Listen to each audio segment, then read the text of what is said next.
हिंदुस्तान का डेमोक्रेसी खत्म हो रहा है, हिंदुस्तान दुनिया का सबसे बड़ा लोकतांत्रिक देश है, ये झूठ है। ये बात हम क्यों कह रहे हैं, जरा हम आपको विस्तार में समझाते हैं।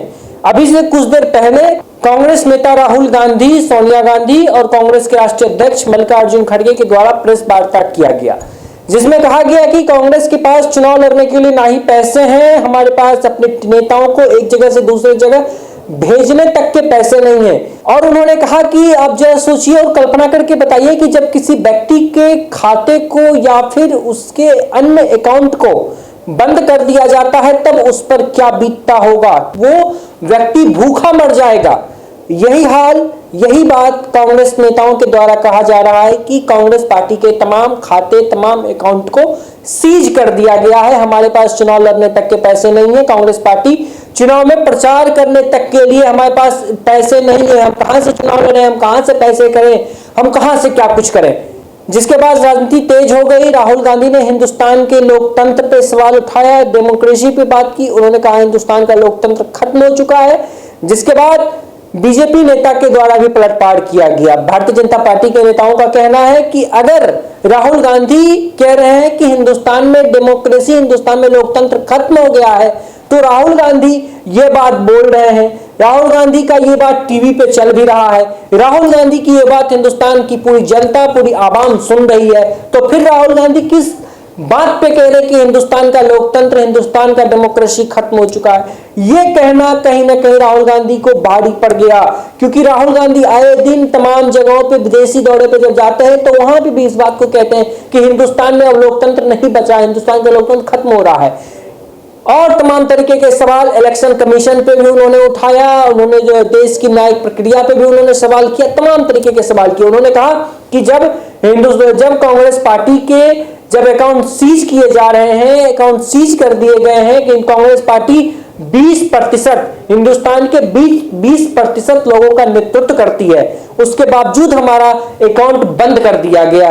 लेकिन इलेक्शन कमीशन हो और तमाम जो संस्थाएं हैं वो मुख्य दर्शक बनकर बैठी हुई है, चुपचाप ड्रामा देख रही है। राहुल गांधी के द्वारा यह कहा गया, जिसके बाद पलटवार में भारतीय जनता पार्टी के द्वारा भी जवाब दिया गया।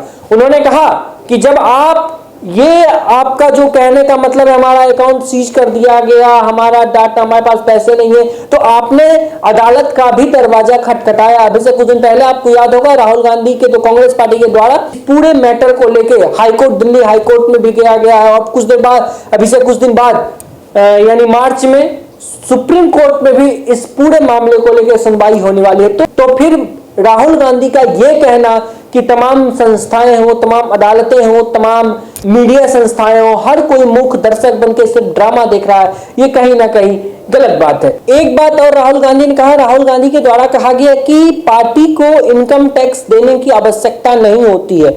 जी हाँ, बिल्कुल राहुल गांधी ने ये बात बिल्कुल सही कही है कि पार्टी को इनकम टैक्स देने की जरूरत नहीं होती है। जब आप इनकम टैक्स के बारे में जब पढ़ेंगे तो आर्टिकल 13A में यह साफ साफ लिखा गया है कि राजनीतिक दलों को इनकम टैक्स देने की आवश्यकता नहीं है। लेकिन उसमें एक चीज और कही गई, हम जब वो क्या है हम आपको जरा बताते हैं। उसमें कहा गया है पार्टी इनकम टैक्स नहीं देगी, लेकिन पार्टी को हर साल रिटर्न फाइल करना होगा और बताना होगा कि पार्टी के अंदर क्या कुछ है, क्या 20,000 से कम की संख्या कितनी है, 20,000 से ऊपर की संख्या कितनी है। अगर आप ऐसा नहीं करते हैं, अगर आप फाइल नहीं करते हैं तो आपका इंजंक्शन खत्म कर दिया जाएगा। यही हुआ 13A में, यह है 13A में बिल्कुल लिखा गया है कि राजनीतिक दलों को इनकम टैक्स देने की आवश्यकता नहीं है।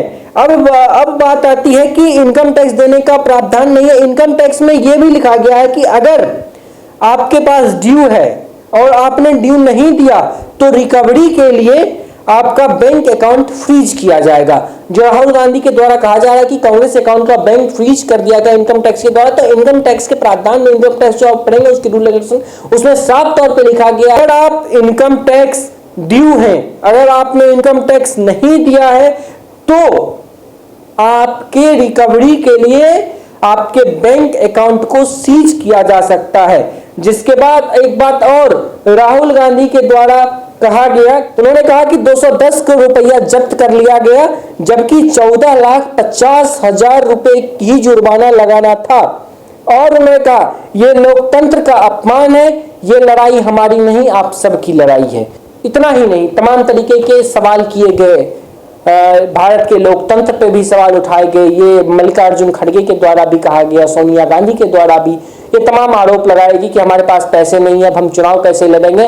खैर आपको बता दें कि ये चुनाव लड़ना और चुनाव में प्रचार करना ये इलेक्शन कमीशन के अंदर में आता है। इलेक्शन कमीशन को यह तय करना होता है कि कौन से राजनीतिक दल चुनाव मैदान में उतर रहे हैं, तो वो प्रचार कहां से करेंगे, क्या कुछ करेंगे, आगे की रणनीति क्या हो जाएगी, आगे की जो प्रक्रिया है वो चुनाव आयोग को तय करना होता है।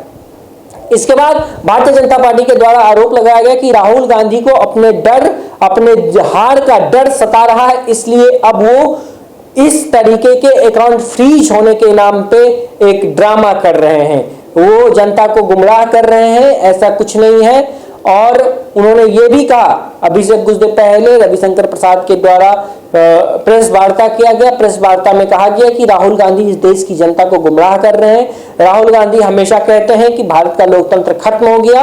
अगर भारत का लोकतंत्र सचमुच खत्म हो गया तो क्या राहुल गांधी जो आज बोल रहे हैं और देश की जनता सुन रही है, मीडिया पे भी वो खबर चल रही है, तो ये लोकतंत्र नहीं तो क्या है। खैर अब देखना बहुत महत्वपूर्ण है कि इसमें आगे क्या कुछ होता है। क्या कांग्रेस पार्टी जो कह रही है कि हमारे पास चुनाव लड़ने के लिए भी पैसे नहीं है, हम कहां से चुनाव लड़ेंगे, तो कांग्रेस पार्टी कैसे चुनाव लड़ती है, इस पे भी हमारी निगाहें बनी हुई है। कांग्रेस ने राहुल गांधी ने एक और बयान दिया। राहुल गांधी ने कहा कि हमारी लड़ाई असुर शक्ति से हो रही है, यानी उन्होंने कहा कि हमारी लड़ाई असुर शक्ति से हो रही है, जिसके बाद भारतीय जनता पार्टी का कहना हुआ कि राहुल गांधी जो जिस असुर शक्ति की बात कर रहे हैं वो कौन है। असुर शक्ति में क्या इलेक्शन कमीशन आ रहा है, क्या देश का संविधान आ रहा है, क्या ईडी आ रही है, क्या सीबीआई आ रही है, क्या प्रधानमंत्री आ रहे हैं, तो किसको राहुल गांधी असुर कह रहे हैं, इसको भी लेके कांग्रेस पे लगातार सवाल खड़े किए जा रहे हैं। क्योंकि 2024 लोकसभा चुनाव काफी महत्वपूर्ण है। मैं बार बार आपको कह रहा हूं कि लोकसभा का चुनाव, इस बार का लोकसभा चुनाव काफी महत्वपूर्ण है। तमाम हथकंडे अपनाए जा रहे हैं, क्योंकि एक तरफ एनडीए के द्वारा कहा गया अब की बार 400 पार, इधर राहुल गांधी के इंडिया अलायंस भी तमाम एक भी कोर कसर छोड़ने के मूड में नजर नहीं आ रही है और तमाम आरोप और प्रत्यारोप का दौर है। अब देखना है कि इसमें आगे क्या कुछ होता है। क्या राहुल गांधी सच में जो कह रहे हैं कि हमारे पास चुनाव लड़ने के पैसे नहीं है, क्या सच में राहुल गांधी के पास चुनाव लड़ने के पैसे नहीं है, या फिर ये कहने के लिए पब्लिक स्टंट है, क्या है इसका क्या मतलब है, ये भी इसके कई मायने निकाले जा रहे हैं। जिसके बाद भारतीय जनता पार्टी के द्वारा कहा गया कि आज जो राहुल गांधी कह रहे हैं कि हमारे पास चुनाव लड़ने के पैसे नहीं है, तो क्या वो जो सोनिया गांधी का जो कोटी है उसमें जो पैसे हैं, जो 2G घोटाला, 4G घोटाला, एक्सपेक्टम घोटाला, ये सब जो घोटाले थे उसमें से जो पैसे आए वो कहां गए। ये भी कहा गया कि कांग्रेस पार्टी जो कह रही है हमारे पास चुनाव लड़ने के पैसे नहीं है, आज के वक्त में कांग्रेस पार्टी पूरे विश्व में चुनाव लड़ सकती है, कांग्रेस पार्टी के पास इतना पैसा है। ये सिर्फ और सिर्फ जनता को गुमराह किया जा रहा है, आम नागरिक को गुमराह किया जा रहा है। खैर आपको तय करना है कि हमारे देश में डेमोक्रेसी बचा है, हमारे देश में लोकतंत्र है, या हमारे देश का लोकतंत्र समाप्त हो रहा है। आप लोग को क्या लगता है कि सच में भारत का लोकतंत्र समाप्त हो रहा है, या राहुल गांधी का यह बयान कतई गलत है जो राहुल गांधी ने कहा कि हमारे देश का लोकतंत्र समाप्त हो रहा है। तो इसमें कितनी सच्चाई है, आप लोग इस पे क्या कुछ सोचते हैं, मैं कमेंट बताइएगा, आपके कमेंट का इंतजार रहेगा। तो फिलहाल के लिए इतना ही, बाकी की तमाम खबरें देखते रहिए नवयुग टीवी। धन्यवाद, नमस्कार।